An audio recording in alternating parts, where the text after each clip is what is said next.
What is up, everyone? Brandon Ferst, aka First Report, representing the First Off the Bench podcast network. Everyone comes off the bench. We are first. Welcome in to another episode of the NFL Weekly, week 3 to be exact, as we start to get deeper and deeper into this NFL season. It's still crazy, obviously. It seems very difficult to get a pulse on the league, even through 2 games. Hopefully, third time is a charm. With me, as always, have my co-host and friend, Raider Jim Martinez. You can find Mr. Martinez at Raider Jim 1090. How you doing tonight, sir? Hey, I'm doing well. Sun's out in San Diego, even though it's going to be fall pretty soon. But what a great day, like you were saying, 75 to 80 degrees. That's fall for me. I'm good. Yeah, that's the perfect weather for us fair weather San Diegans or Southern Californians. It's definitely gonna be it's always tough to talk about the weather when you're talking about someone who doesn't live down here, because they're just gonna roll their eyes at you. So that's okay. We pay the sunshine tax. We deserve the weather. But with that being said, obviously we have 11 games to break down this for this weekend. But before we do that, let's take a look back at week 2. Obviously, unfortunately, I should say, I feel like the story once again, the biggest story I should say, is another Monday Night Football injury. Unfortunately, this time it was Nick Chubb. It's never good when before the final press conference of the night is over, he's already been ruled out for the season. They didn't show replays of the injury. It's a knee injury, unfortunately, something Nick Chubb knows very well. It's really, really unfortunate for arguably one of the classiest players in the league. I don't think I've ever heard a single player say anything bad about Nick Chubb. And I will say it showed too. Hats off to the Steeler fans. I'm never too complimentary of that fan base, but for them to give Nick Chubb a standing ovation and actually chant his name. Obviously, Steelers Browns is one of the more intense rivalries in football, but that got kind of thrown out the window when you realize that one of the best running backs in the league, his season is definitely over, and there are definitely other question marks. But Raider Jim, what are your thoughts on that and the rest of the week 2 that we saw this past weekend? Yeah, well, like you say, some people, some of these athletes, they just transcend fan bases. If it was Tony Gwynn, that's what you would have seen. And if it was, many, many other players, but Gwynn was the first one that came to mind for me. They just don't have a base out there that does not like them and appreciates everything they do. This is devastating, though, not just for Nick himself, of course, because it could put the career into question, definitely reduces his value probably a little bit, his longevity. But not only that, it's not like the Browns fans have had that much to cheer for, but they can always have something to cheer for when the ball was handed to him. Yeah, I think he had 60, mid 60s, 65, 67 yards when that happened on, I think, 10 carries. So Yeah. he was on his way to a heck of a game. And another part of it too, look, we're fans, obviously. That is short for fanatic, which is not generally in any other context, not a positive thing. But fans, we are fanatic about our teams and our sport. But I tell you this right now, if you see that happen and your first thought is, oh no, my fantasy team, you might need to take a step back, because look, I love fantasy football. I play fantasy football. But at the end of the day, this is a human being.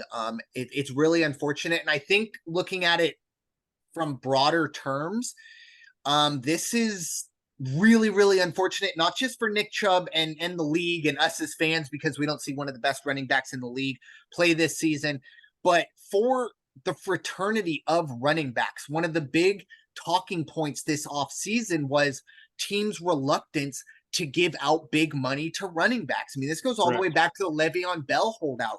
Obviously, now it's been the Saquon Barkley has kind of been the one that's been up front, who also unfortunately took an injury, was not nearly as bad, but I believe 3 weeks plus, or a regular or ordinary ankle sprain. I don't know what that means, but anyways, 3 weeks is diagnosis for Barkley. But going back to my point of for running backs now, it's just tough because I see it from both sides. Obviously, running backs are a huge part of the game and deserve to be paid justly so. But in the modern day NFL where it's a salary cap, I could also understand the general manager saying, look, what's Certainly. best for business is to not pay these guys who in one hit everything can come to an end.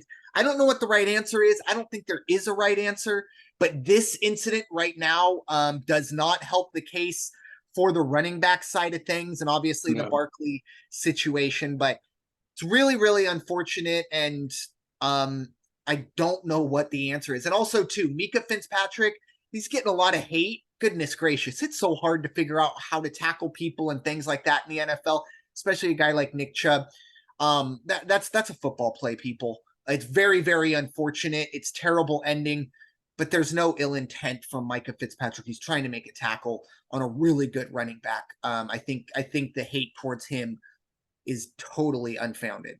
Yeah, and to again put another angle on what does this do to the Cleveland Browns? They're, I believe, 26th in passing offense after 2 weeks of the season. They are number 1 in rushing.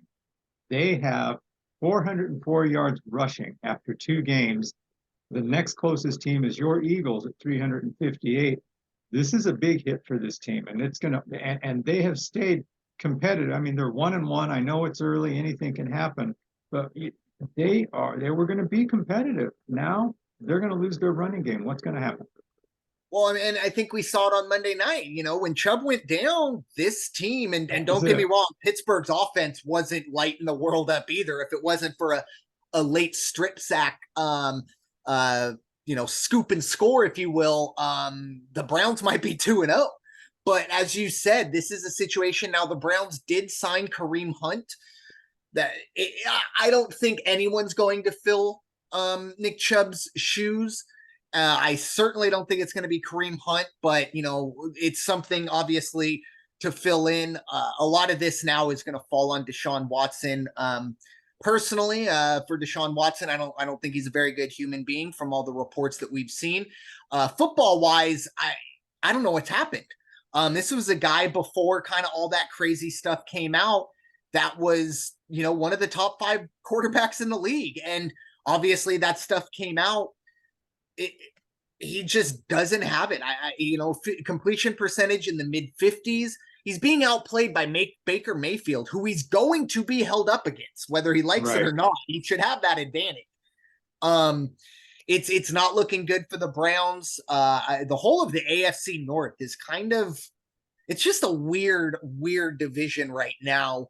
But it's very unfortunate that, Chubb has gone down and things like that. But for Cleveland going forward, this outside of the Aaron Rodgers injury, I don't think we've seen an injury that essentially this early in the season kind of de facto takes a team out of contention, because I do think the Browns were close to being a playoff team with Chubb healthy.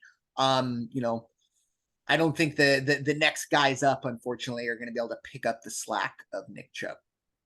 And what about that AFC North? Everybody who, of course, and still are, I'm sure, plenty high on Joe Burrow and the boys. Cincinnati hasn't won yet, 2 weeks, 0-2. I don't think anybody saw that coming. And you have to really look at it. They've only scored 27 points in those 2 games. Yeah, I kind of look at the other end of the spectrum of the 0-2. Now, obviously, the Chargers, we could make jokes for days about the Chargers and that stuff, but the Chargers have looked really, really good. They haven't turned the ball over, scoring plenty of points. They're 0-2, unfortunately. Flip side, you have Cincinnati, who, they seem to not be able to even get out of their way on offense. Now, the one thing I will say, it's been quite some time since Joe Burrow really has had a preseason. So this is kind of a notoriously slow starting team. This team also did start 0-2 last year as well. But I don't know if things just seem different, or, bringing it back to fantasy, if, I have Jamar Chase, so it's magnified the fact that this offense just really hasn't got rolling. But in this division, if they stub their toe, I believe they're on our list of who we're going to be talking about this weekend. Yeah, they'll be playing Monday night against the Rams. Yeah, no spoiler alert, but I expect Cincy to win that game. But we could see the Rams get after them, and if this team drops to 0-3, then that panic button definitely is getting pushed.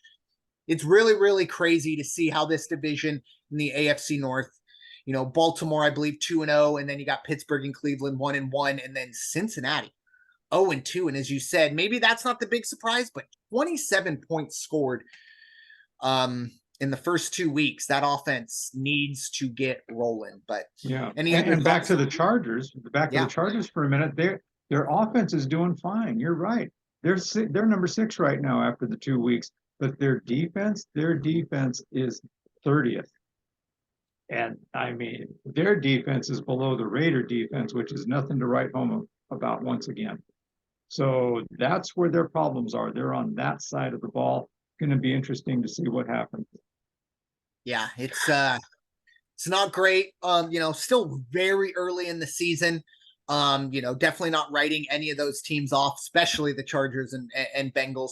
The hard part is though, they're in the AFC, which it's kind of a log jam when you talk about Kansas City and then you kind of just go from there. It's a little bit of a log jam.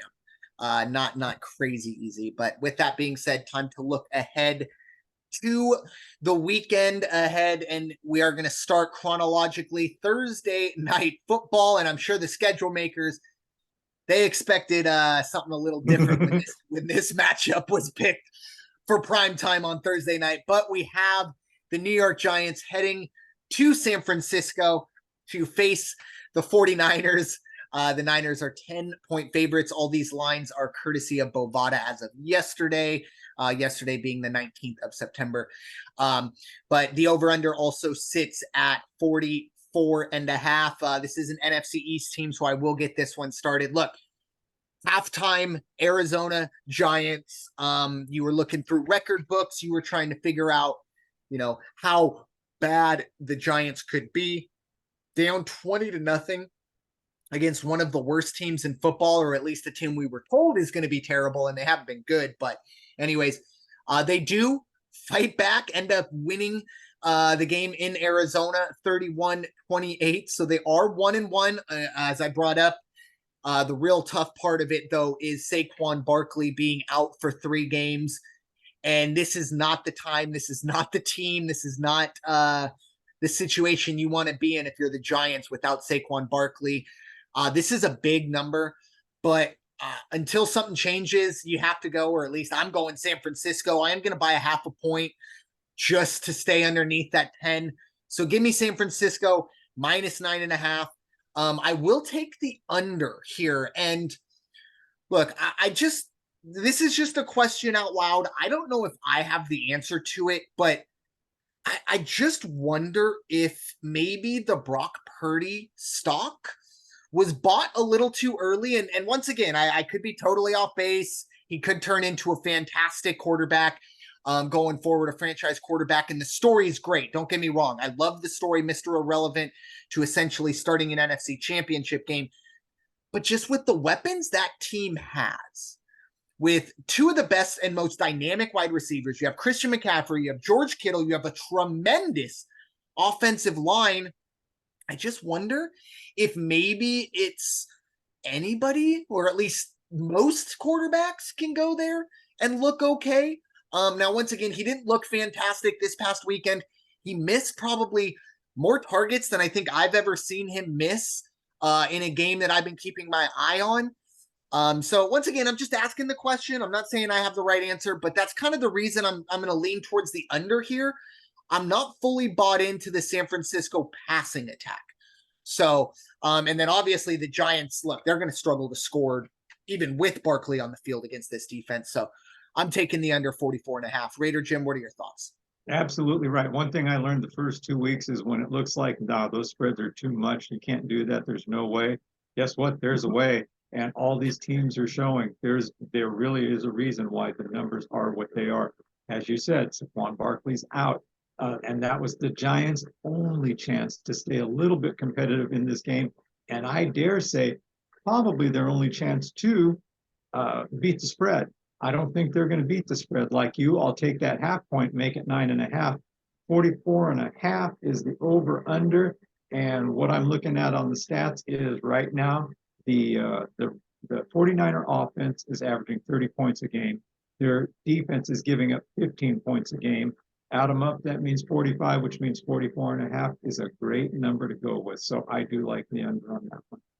Yeah, it's enjoy. If you don't have Amazon Prime, enjoy your Thursday night. If you do have Amazon Prime, tune in, see if something crazy happens, but I don't expect a whole lot out of this one. But switching to the Sunday night game, we're going to head into Raider Jim's domain. The Pittsburgh Steelers, off of their win this past Monday night, they're heading to Vegas. They will face the Raiders. The Raiders are 2.5-point favorites, and the over-under sits at 43.5. Nobody gets the first word on a Raider game other than Raider Jim. So, sir, the floor is yours. Yeah, so just in case this is the last week I can say it, I will say at least I am still here representing the first place team in the AFC West. Okay, so there, I got it out of the way. Raiders, after 2 weeks, they are the 31st out of 32 offenses in the NFL. Their defense is, I had all this noted here, the defense is the 26th. The defense hasn't improved, and Jimmy G might keep it competitive depending who they're playing, but look what happened last week. Terrible, terrible game. You can't go with that kind of offensive production and compete in the AFC West. You're not going to catch and you're not going to surpass the Kansas City Chiefs. Anyway, that was that about the Raiders. Pittsburgh, though, Pittsburgh's not playing much better. As you said, it took Chubb to go down. It took overtime. It took a scoop and run. That's how they won the game the other day. Do the Raiders have a chance to take care of business in their home opener? Yes, they do. Do I like 2.5?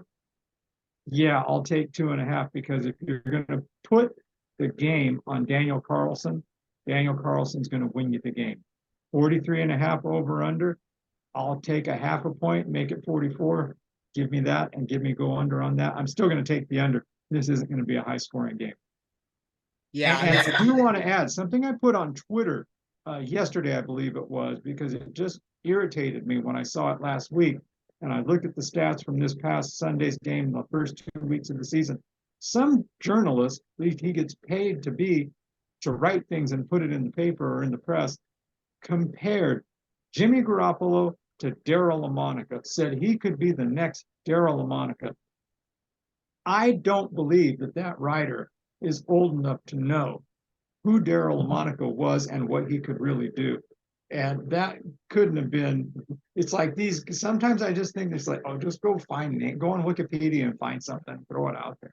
Oh, yeah, okay, we can do that. So, shame on that writer because there is no way that you can make that comparison. Was that writer's name Chat GPT? Because that sounds like something Chat GPT would pop out. I think Jimmy Garoppolo is closer to Daryl Johnson, the old fullback for the Cowboys, than Daryl LaMonica. That is a slap to anyone who's ever watched football. And the LaMonica name, it's very similar to Colorado University, obviously getting a lot of love right now with Coach. I saw a Twitter post from some sports book, and it said, set the hypothetical line. The 2019 LSU Tigers versus the 2023 Colorado Buffaloes. Like, are you kidding me? That LSU beats them with their backups, but it is kind of that overreaction. Yeah. But in this situation, Pittsburgh, Vegas, both of us outrushed Josh Jacobs, and I laid on my couch all day. I don't know what Raider Jim did, but I outrushed Josh Jacobs. He finished with -2 yards. That doesn't seem right. That seems like a typo or something like that. So I am going here I'm giving the kind of the difference to the Pittsburgh defense. As you brought up, obviously offensively, Pittsburgh is challenged, as the Raiders seem to be. But on the defensive side of the ball, I think that's the huge advantage to Pittsburgh.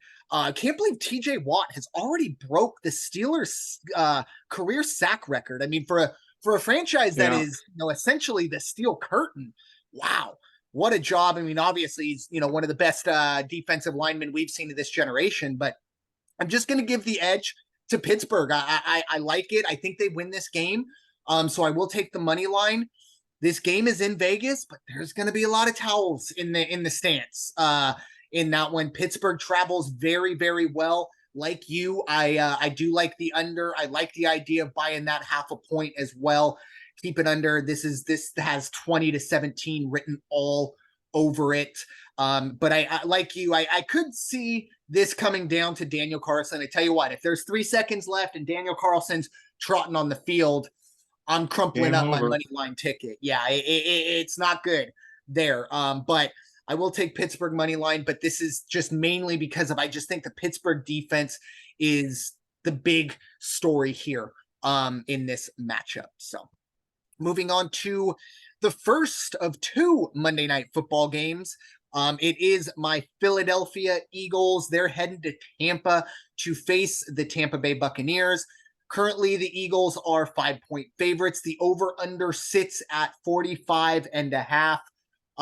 Look, a little thoughts on the Eagles thus far this season. It's not been pretty, but just like me, not pretty, but gets the job done. 2-0, very easily could be 0-2. I understand that, but guess what? Horseshoes and hand grenades. We're 2-0. We're feeling good. Obviously, the injury bug continues to hit. Avonte Maddox out for the year, torn pectoral muscle. So for those of you keeping it home or keeping score at home, we're down 2 of our top 3 cornerbacks. Darius Slay, the only one sticking around. There have been some very slow whispers because I don't think he can be traded because he just got put on IR. But Budda Baker apparently is a heavy target for the Eagles. But like I said, I think week 7 will be the earliest he can either be shopped or traded. He's been placed on the half season IR. So that'll be for another day. But for the Eagles going forward, obviously the injuries are an issue, but I was really concerned with how they were going to deal with the loss of Nakobe Dean at the linebacker position. This defense picked up right where they left off for pretty much 3 quarters. The Eagles maybe not held the Vikings down, but at the very least, it was the ultimate bend but don't break defense. Obviously, the Justin Jefferson fumble at the end or close to the end of the first half that essentially cost the Vikings at least 3 points. That'll definitely cost them. You're not going to be able to get 4 fumbles going forward. Looking at this matchup, obviously, I don't bet on my own team in these situations. The only time I bet on them is I do my emotional hedge. I'm not going to do that either. I do think the Eagles can win this game and cover. Baker Mayfield has looked really, really good. I'm going to kind of wait. I'm expecting that return to the norm this week. I think the Eagles defense, they get after him. They put him into uncomfortable situations. He makes some mistakes. And the Eagles, I do think offensively start to hit their stride. Obviously, DeAndre Swift last week was a man on a mission, 170 plus yards, the most since Shady McCoy back in 2012 for the Eagles. So I think this offense is starting to get rolling. And the best part about it is they tried to throw the ball and had some success, but at the end of the day, they never got away from the run. Once that started working, it was pound the rock, pound the rock, pound the rock. So I think the Eagles kind of come out, try and throw the ball. If that's not working, go back to leaning on the big uglies up front and DeAndre Swift. Ironically, it seemed like the Eagles kind of took a step back when Rashad Penny actually got some touches. There was a touchdown to, I think it was A.J. Brown. A.J. Brown, there was a touchdown late, but it was negated by a Rashad Penny hold. And I think they ended up having to punt on that drive. So I don't know. I asked to see Rashad Penny. I saw Rashad Penny. I might be asking not to see that again. But anyways, I do like the Eagles -5 and over the 45.5. I see the Eagles offense getting on track as well. But Raider Jim, what are your thoughts? First Monday Night Football game of the day. It will be Philly at Tampa. Yeah, not sure what the weather is in Tampa Bay this coming weekend. I thought I saw another storm front coming in. I don't know if it's going to affect Monday Night Football or not. Now, as far as the Eagles and Tampa Bay and the Buccaneers go, I will tell you, if I would have thought before the season that in week 3 I'd be saying, yeah, but the Tampa Bay Buccaneers are much better than the Minnesota Vikings. I said, no, you're out of your mind. But Minnesota's just abysmal. They're not playing well. They haven't played well the first 2 weeks. Tampa Bay, on the other hand, and maybe Mayfield's got that thing again. Hey, I'm the hired gun. Everybody's going to tell me I suck no matter what uniform I put on. Great. So get in line and tell me I suck. I'm just going to go play football. Let me tell you what's going on out there. The Tampa Bay defense is actually playing very, very well. They're number 8 after 2 games. They've only given up 17 points per game. I think that's a plus for them. Do I think they're going to win this game? No. On the other side of it, their offense hanging tight, but they haven't scored that many points. Oddly enough, they're the 18th defense, 16th defense. I should have done this with my glasses. And then the Eagles are coming in at number 5. Eagles have 681 yards of total offense. Tampa Bay has 679. Wow. That's really interesting. So I think it could be a little more of a struggle for Philadelphia this week than it was last. And let's be honest, even against Minnesota, it was a struggle until, as you alluded to, they put the rock on the ground and just kept going forward. So, but I think we're going to see Tampa Bay cover. I'll take a whole point on this one. They'll cover +6. And the over-under on this one, give me a half a point. I'm going to go under 46 on this one. Yeah, it's going to be an interesting one. Did just take a quick just take a quick look at the weather. Heat's going to be the only thing you got to worry about, and I believe by that time, so it's partly cloudy, a high of 89, a low of 77. So it's going to be warm. But you know, that's September football. Believe me, it would be much better at whatever 8 o'clock local time than 1 p.m. Sunday that, you know, we might be looking at, or 4:25, the normal kind of schedule. So I think all things considered, don't expect weather to be an issue yet. So moving on, we're going to get back to the AFC West. It's going to be the Chicago Bears. Ooh, tough start to the season for the Bears. They're heading to Kansas City. They are going to face the defending champ. The Chiefs are 12.5-point favorites. The over-under is 47.5. Raider Jim, what are your thoughts? Bears at Chiefs. Hard to believe, but the Chiefs have only put up 37 points this season. Yeah. On the other side of that, let me get their offensive number. I've got all these right here this week. Defensively, they are 3. They've only given up 15 points per game. But that's not a big margin for that team. That's not usually what we're used to seeing. But that said, and looking at Kansas City saying you're mediocre right now more than you are great, Chicago's terrible. Yeah. Chicago is just terrible. And this is one of those games that I was talking about before we started, giving our predictions. Last week, the first week, I was like, there's no way it should be a spread like that. There's no way it should be a spread like that. I'll take a half a point, but Kansas City covers at 12. Over under 47.5. Chicago's not going to score. So we'll just take the under at 47.5. I won't buy a point either way. Yeah, I completely agree on both sides. Look, until Chicago shows me that they can at least be competitive, they're not going to be able to go into Kansas City against a team that I think has a little bit of a chip on its shoulder, like you said, or at least whether it's supposed to be there or not. 37 points through 2 games for Kansas City. That's on the very low spectrum of what I would have expected. Yeah. But here comes Chicago, a team that I don't know if I'm just cursed or if I'm cursing people, but I thought Justin Field was going to be an MVP candidate this year, and he looks like he might be the worst quarterback of the last 10 years. Now, it's only been 2 games, but it seems to be like a return to what we saw early on in his career, which is not good. You do not want to go backwards at this point.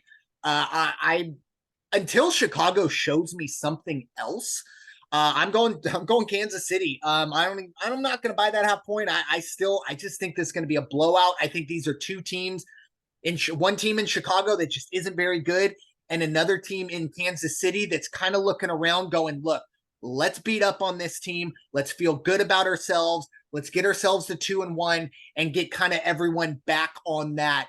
The Chiefs are back bandwagon. I think this is a perfect opportunity to kind of get right game for the Chiefs. So give me that spread. And yeah, 40 or under.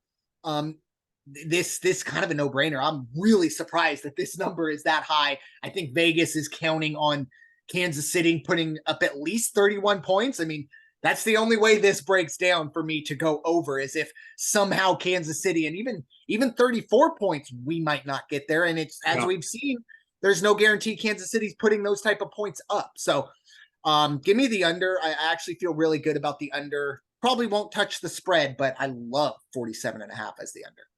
Do you know if Kelsey is back this weekend?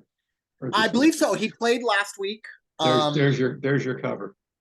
And that's the big thing. And hats off to Jacksonville as well. Jacksonville played really, really tough. They did. And kind of made Kansas City play their game. Now, obviously, Kansas City still got the job done, but I like to have seen that. And it's going to be very, very interesting going forward to see kind of how Kansas City weathers that, because I don't know exactly what it was for Kelsey, but I remember correctly, it was kind of one of those injuries that nags, that doesn't just go away after sitting a week out. It's going to be stuck with him later into the year. And we saw what happened on opening night to Kansas City without Travis Kelsey. Wow.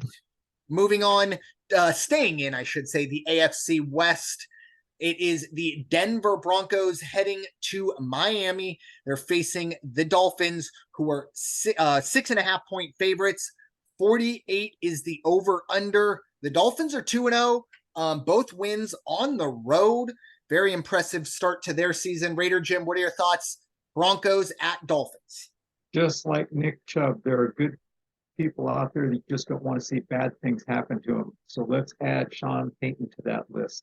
Because 2 games to see, it's got to be tough for him to be out there 0-2 like that, especially when, as good as he is, as great as his resume is, he is under the microscope. People are going to say, you've got Russell Wilson. Why aren't things going better? And on the other side, you've got the faction that's saying Russell Wilson's not the answer anymore. Now, we talked about what does it mean for Russell Wilson to have a successful, productive season with the Broncos. It's key. It might be key to his legacy, as his own former teammate said. So going into Miami, again, another guy that just surprises me. I question if the guy should even be playing. He's leading passing. Tagovailoa, he's just having a fantastic season. The Dolphins are playing great. You got Tyreek Hill, though. They've got a track team out there. What's going to happen when Denver rolls into Miami and it's hot and it's humid? Guess what? Miami's going to take care of business.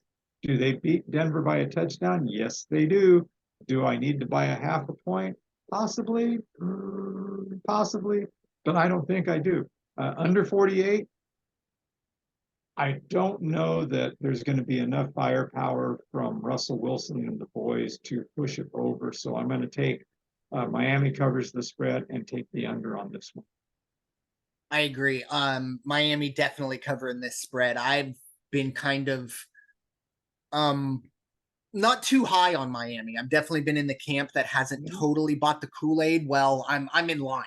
Let me put it to you that way. This is a team right now that has been putting things together, and the speed on this team. I mean, Tyreek Hill and Jalen Waddle as a 1-2 punch at the wide receiver position is really, really impressive. I was really impressed with how Mike McDaniel essentially took his team in Sunday night against, the daunted Patriots. And I know it's not Tom Brady and Randy Moss and the Patriots of old, but that's still a daunting task to go in and get the win. And they dominated New England really from start to finish.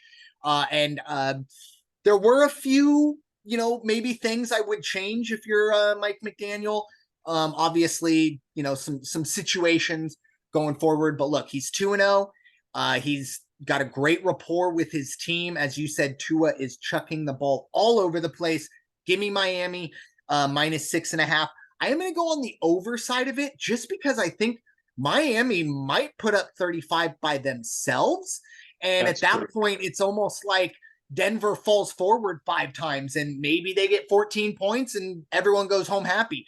But so I am going to go over that 48, but I really need Miami to get on the into the scoreboard, which they are capable of doing. But if this does kind of turn into a bit of a running situation, or Denver, holds on to the ball to just kind of keep it out of Miami's hands, might be in trouble there. But I do think Miami's going to put points up. So give me the over there. I do have a question for you as a fan to fan. So obviously last week we saw Russell Wilson and the Broncos convert on a wild Hail Mary. And then they had to convert the 2-point conversion. They didn't. So let me ask you, as a fan, would you have rather that ball just fall incomplete, you lose by 8, whatever, you walk out? Or did you, as a fan, would you have preferred the way it went down? Oh my gosh, we just hit a Hail Mary, but we didn't hit the 2-point conversion. What would you think as a fan? I'm good with the effort to at least let's give it all week. When you say leave it on the field, leave it on the field. Okay, you guys can get the 6 feet you need now to get that 2 points, and if you can't, you're a goat then, but at least you made the effort. You left it on the field. Yeah, see, I'm one of those, like, don't even tease me. Like, if we're gonna lose the game, blow us out, beat us 45-0. I want myself to know that I've lost way earlier in the game, so I can get on with my life rather than giving that false hope. But just an interesting thought that I heard another podcast kind of bring up, and I was like, interesting. But moving on, staying in the AFC West, it is those unfortunate Los Angeles Chargers. They're heading to Minnesota. They are going to face the Vikings. The Vikings are 1-point favorites. This is essentially a pick 'em. And the over-under sits at 54.5. Shootout is what Vegas is expecting. Raider Jim, what are you expecting? If you'd have told me that I would be looking at Minnesota as the 1-point, even though it's at home, the 1-point favorite against the Chargers, I'd say no way. However, what you hit on when you talked about your Eagles is they weren't successful in the game until they went to the ground game. When they went to the pass game, Minnesota was hanging. Minnesota was defending. That's what's going to happen on Sunday. And the Chargers will have a fairly successful passing game, not enough to blow out the Vikings, and they're not going to have the running game that they're used to. So given that, and given the way Minnesota again, if it wasn't for turnovers, the Vikings should have probably won on Monday night. It just didn't happen, or Sunday night, whichever night the game was. So what's going to happen to the Chargers this week? Definitely all day. I would just take Minnesota on the money line on this one. At one point, just bet the money line, 54.5. Sure. I think there will be enough points in this one. Yeah, the Chargers are in a tough situation. Coach Brandon Staley pretty much came out and said there's no timetable for Austin Eckler. You do not want to hear that. I mean, obviously it could have been worse. I mean, they could rule him out for the season, but no timetable. You're not seeing him for 6 weeks, more than likely. And the way that offense kind of revolves around him, as you said, not just in the run game, but in the passing game, just for him to kind of be that, safety valve for Herbert going forward. I do like the Chargers in this one. I like the money line. I feel like it's just kind of like the law of averages. Eventually, the Chargers have to win a game. And if any team out there can win a game without a run attack, the Chargers are probably one of the handful that can. This is more than likely going to be a shootout. The good thing for the Chargers offense is Minnesota's run game leaves a lot to be desired. I think that was the toughest part for the Chargers last week against Tennessee. I said it last week on the podcast. Overall, the Chargers are kind of a soft defense, and that's not good when you have a sledgehammer like Derrick Henry. Well, there's not a whole lot of sledgehammers in the run game. And I know Madison has, definitely underperformed. Maybe this is his get right game. I don't see it happening. But I do see some points being scored. I think at the end of the day, the Chargers finally get over that hump, if you will, and get the win. And who knows, maybe getting out of LA, getting out of that area. Well, although last week, never mind, was in Tennessee, so I don't know what I'm talking about. But anyways, I do like the Chargers to win this game in terms. So give me the money line there. Pretty much pick them eventually, but give me the over. I do think we do see some points being scored. I'd love to see a 31-28 nail biter that'll get the job done for us. But they are Chargers are giving up 31 points a game after the first 2 weeks. They are oof, 30th defense in the NFL. Yeah, and I could understand that to a team like Miami, but Tennessee, that can't happen. I don't care what Ryan Tannehill does for the rest of the year. Unless Derrick Henry's literally running you over for 200 yards, you should not be giving that type of points up to a team like Tennessee. But switching gears now, unfortunately, another large spread. It is the Dallas Cowboys. They are 12-point favorites as they head to the desert to face the Arizona Cardinals. The over-under sits at 43.5. Look, I don't really know how to break this down. This might be the first podcast in my life I've taken 3 spreads of 8 or more and felt very good about it. I mean, I feel so good. You could do this as like a parlay, all 3 of these. I think Dallas goes into Arizona, which there's going to be a lot of Cowboy fans in Arizona. If there were a lot of Giants fans in Arizona, there's going to be a lot of Cowboy fans in Arizona. So expect that. I just think Dallas's defense is leaps and bounds better than any other defense right now. Not saying going forward, but right now, this defense is a problem for teams. And offensively, they're doing enough to get rolling. I think eventually that offense will have to get into a higher gear later in the year. But for right now, I think they're just fine. I am going to take the over here just because I think Dallas might be able to hit 35 by themselves. I could see a 35-10 situation. I will say, give a little bit of a shout out. Josh Dobbs in Arizona. Look, this guy's not going to be a Hall of Famer. He's not going to be a Pro Bowler or anything like that. But I've been kind of surprised at what I've seen out of him. Really gutsy performances on a team that they won't admit it, but they're tanking for Caleb Williams. We all know that. But he's going out there and putting his head down. Once again, not flashy numbers, anything like that. I just like the way he plays. Maybe it's because I've seen Kyler Murray and his kind of lackadaisical style the last few years. To see a guy in an Arizona or a quarterback in Arizona colors going out there and really giving it his all, it kind of reminds me, at least in terms of intensity, of back when Kurt Warner kind of finished his career there in Arizona. But Raider Jim, what are your thoughts? Dallas big favorites as they head to the desert. Well, I'm sure you picked up on my theme this week, which is after the first 2 weeks, I'm relying a lot on just the stat page to help me make the decisions. And if I do that, guess what I see? Number 1 offense in the NFL, Dallas Cowboys scoring 35 points a week after the first 2 weeks. Who's the number 1 defense? How about that? It's the Dallas Cowboys. They've given up 10 points. I mean, that's phenomenal. And what Arizona has done, we saw Arizona was in that game. Arizona should have, they were very competitive, if not for just completely the wheels coming off the wagon. Hats off to the Giants for hanging tough, but Arizona, but again, the Giants aren't the Dallas Cowboys. Dallas is just this take no prisoners attitude right now. They're going to roll in. They're going to cover the 12 points. It's going to go over 43.5. And that, like, as you said, that's just because Dallas is going to run it up. Yeah, I mean, I could follow this line all the way up to probably 14 or 15, if I'm being honest. Like, this is, and you know what? If Arizona comes out and plays competitive, or if Dallas comes out and maybe reverts back to, because look, I don't think they're going to be number 1 offense and number 1 defense for the rest of the year. So there is going to be a little bit of a reverting to the norm, but I don't think Arizona is the catalyst for that.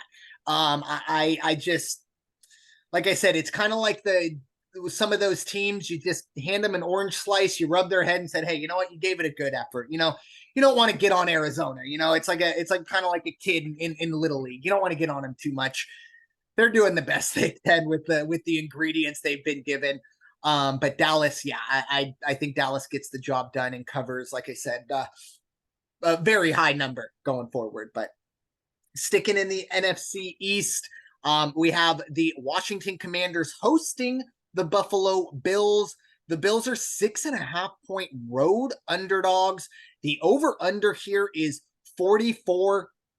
And I think one of the big storylines this offseason was Eric Bieniemy going from, Kansas City to Washington in what was kind of, that's a lateral move, right? I think everyone expected if Eric Bieniemy leaves Kansas City's offensive coordinator position, it's going to be to become a head coach.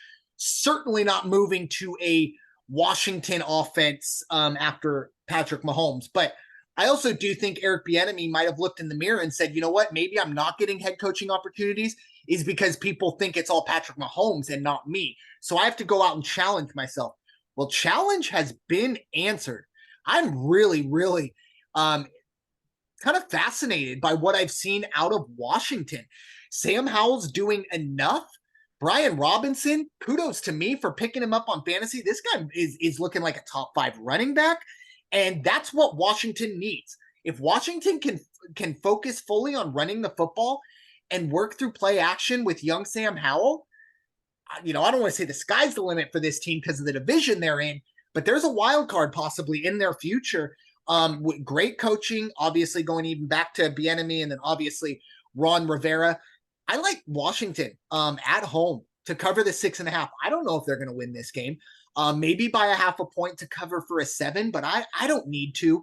I am going to go over here. Like I said, I think Washington has the offensive capabilities to stick around with Buffalo, who, and unfortunately for Raider Jim, but Josh Allen kind of came back to earth. It wasn't 4 turnovers like I think we all expected. He's turnover prone, but he's not going to average 4 turnovers a game. Chase Young and Montez Sweat, woo, yikes. I think they're called Young and Sweaty. I love that name. But they are a defensive line tandem that ever since this team drafted Chase Young, I've said these guys are going to be a problem, and they are. So give me Washington 6.5. I do like the over 44. Raider Jim, what are your thoughts? Yeah, I'm pretty much right with you, except I'm going to buy an extra half a point on that, give Washington a full touchdown. Here's another one. Let me give you some more stats for this one. The difference in the game will probably be defense. Buffalo sitting at the number 5 defense after a couple of weeks. Washington, though, is hanging around. Washington is at number 18. Not terrible. Not the best, but not terrible. But here's the surprising stat after 2 weeks. The number 8 team in the NFL for offense, the Buffalo Bills. The number 7 team is the Washington Commanders. Crazy. I mean, it is paper thin, but it's just odd that that's how it's playing out. But to your point, you said Washington's going to hang around. Washington's going to be able to execute, and I think that's right. And I think this week, who'd have thought I'd ever say this? The Commanders' offense is not the Raiders' offense, so the Commanders can go out and do the job.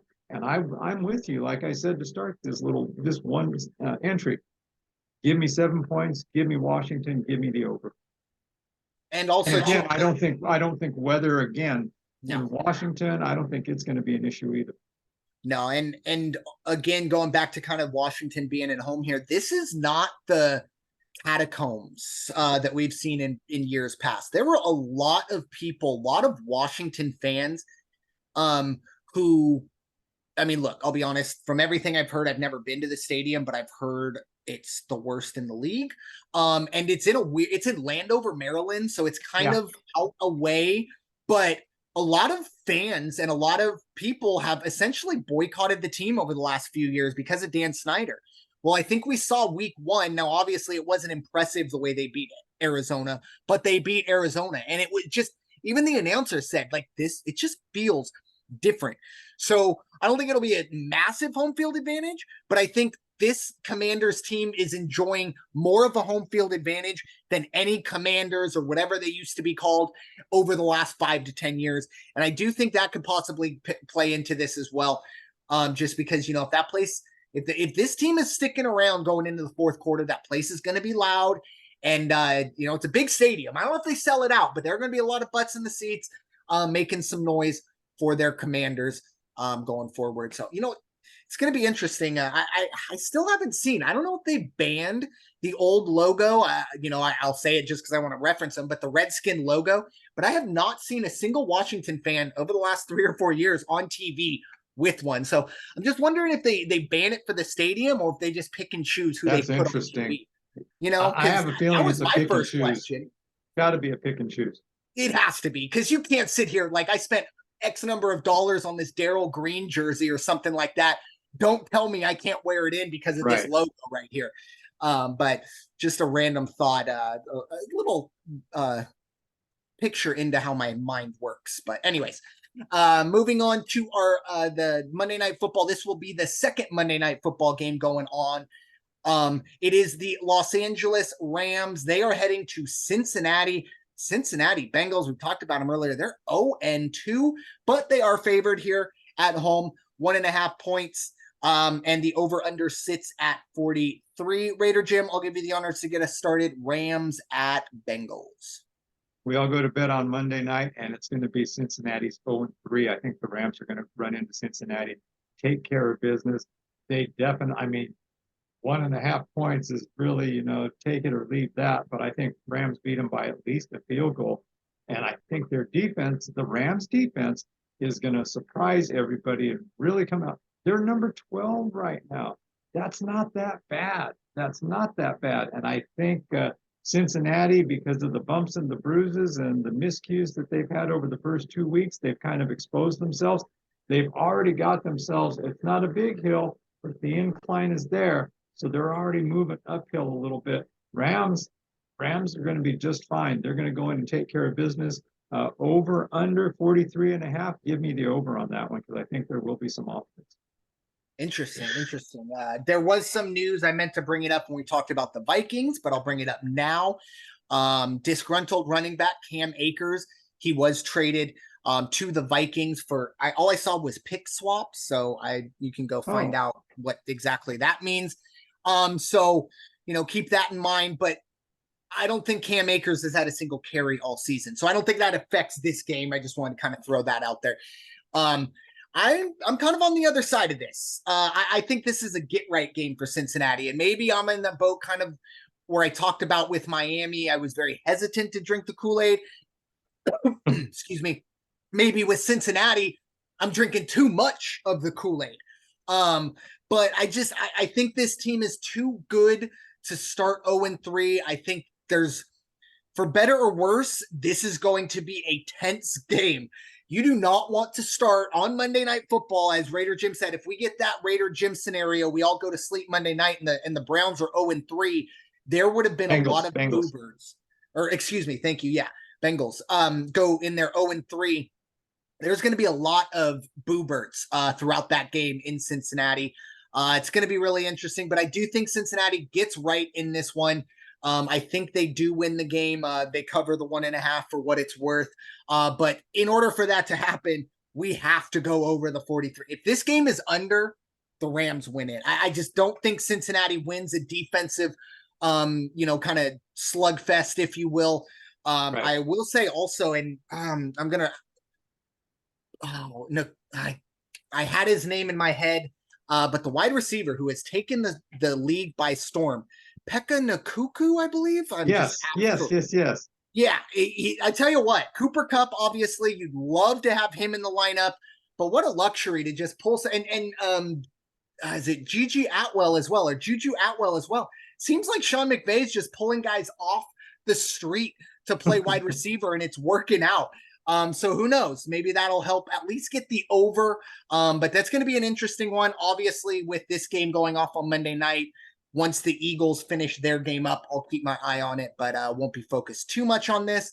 But I do think Cincinnati does get the job done, but it's going to be an interesting game on Monday night. So moving on to an AFC East matchup, it is the New York Jets. They are going to host the New England Patriots.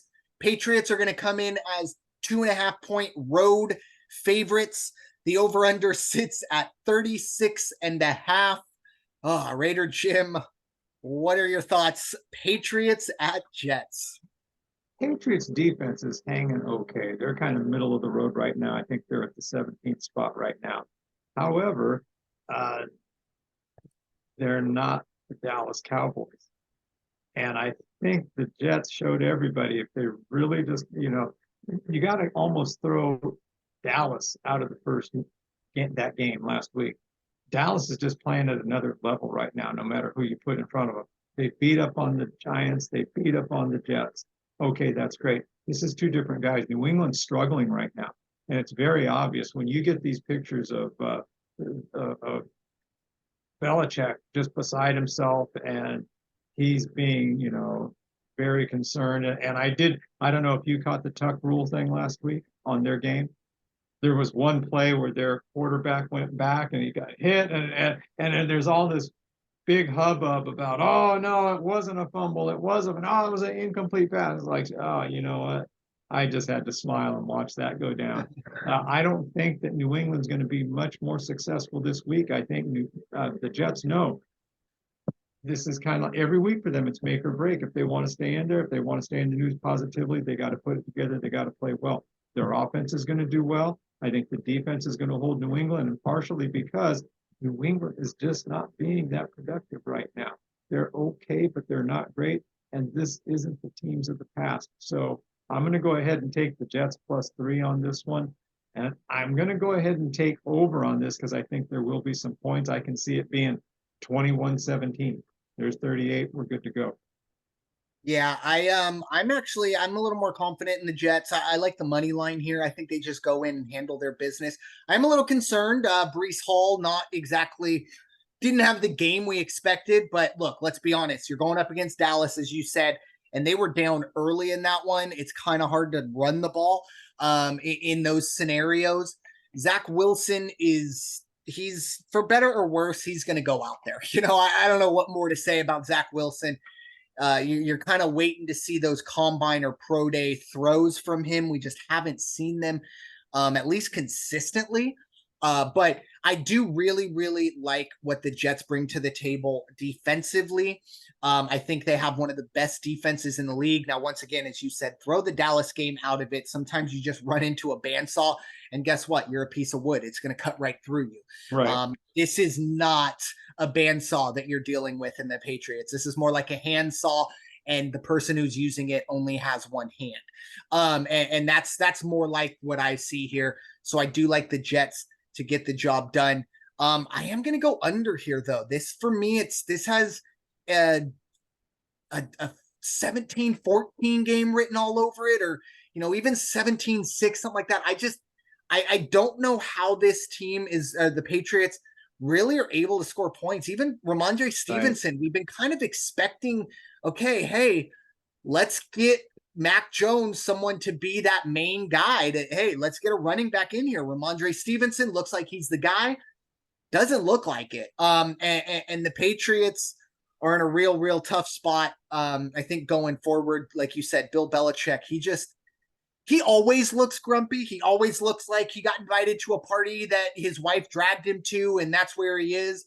But it just seems like now it's more. I mean, even the challenge. I don't know if you saw it, where he would just threw the challenge flag down with the referee's tying his shoe or whatever, and you could just tell he's very, very frustrated with what's going on. And I think that continues.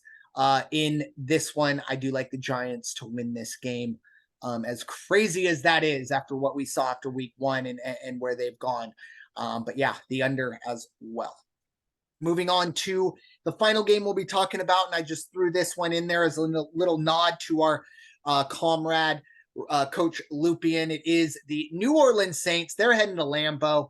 They're going to face the Green Bay Packers. Packers are 2-point favorites. The over-under sits at 43. Packers really let one slip through their hands last week against Atlanta. I think gave up a 12-point lead in the fourth quarter. So they are 1-1. Raider Jim, what are your thoughts? New Orleans heads to Lambeau. Yeah, I just checked the weather, and everything's going to be over there. It's not going to be cold. It's going to be, I think, in the high 60s, low 70s, which is, perfect weather in Milwaukee or in the Wisconsin area right now. New Orleans going in, their offense is just not firing. I mean, they've got Derek Carr. I don't know if they really thought that was going to turn them into the Drew Brees team that they had back then when they made that big trade. That's not going to happen. And it won't happen this coming Saturday. Green Bay's proven that they can compete. They have it on both sides of the ball right now, just enough to win and just enough to cover that 2-point spread. Give me Green Bay covering the spread. And I'm only going to say over the 43, maybe by a half point, go 42.5. I'm only going to say that because I think Green Bay is going to put up the points. New Orleans still going to struggle and maybe put up 17 most. Yeah, I like Green Bay money line here. I wanted to, pull the trigger on the Saints for coach's sake. But I just need to see a little more out of New Orleans. What we've seen so far has been good, but you kind of hold it up to, well, look who they played. And I think that's one of the main things that we have going forward. I think Derek Carr is in a I saw a stat. His first 62 games, I think, when his team doesn't score 20 points, he was 5 and 55, or excuse me, 7 and 55. Yeah. But now he is 2-0 with the Saints. So it just kind of shows he's got a really good defense, but I do think Jordan Love and Green Bay get the job done. I do like the over here. I think both of these teams don't score a ton, but are able to get, 24-21. I see that happening. Guess what? Boom, hit it at 45 with that. But yeah, I just think Green Bay is a very, very good football team. Well, I'm sorry, let me back that up a little bit. Is a good football team, and I think they get the job done. Also, having the home field will also help. A dome, and believe me, if you would have told New Orleans you're heading to Lambeau, they go, uh-oh, and then they said, but in September, and they go, oh, okay, much, much better situation. Right. I still don't think it's enough, but that is all we have for you this week. Raider Jim, any final thoughts as we look forward to week 3? As promised last week, by week 4, we're going to have this figured out. Yes, but we also do reserve the right to push that date back next week. We'll let you know we'll let you know about that. Just, they always show the right to reserve service. That's right to push that back. But it's something I did this past weekend because I still haven't technically bet. Last week I did bet Minnesota in the Thursday night game, but that was just because of emotional hedge. But I picked 5 games. And I said, you know what? I'm going to put these in my little bet tracker app. And if I see green at the end of the day next week, I feel like I've had a good feeling. I have a good idea of what's going on. Spoiler alert, I'm not betting this week for real at least. So there you go. I'm going to try it again, hopefully to end in the green. And next week I'll be putting some real money on the line. But however you do, just make sure you do it responsibly. Make sure you do it safely. And ideally, you have an idea or a reason why you're making that bet, not because of the color of the jerseys or who's dating Taylor Swift. But that's my thoughts about it going forward. But you do you responsibly and safely. But with that being said, thank you all so much for listening to this episode of the NFL Weekly, presented by the First Off the Bench podcast network. Everyone comes off the bench. We are First. It's time for y'all to go wash your hands and stop hating everybody. We'll talk to y'all very soon and hopefully see you at the window. Peace out.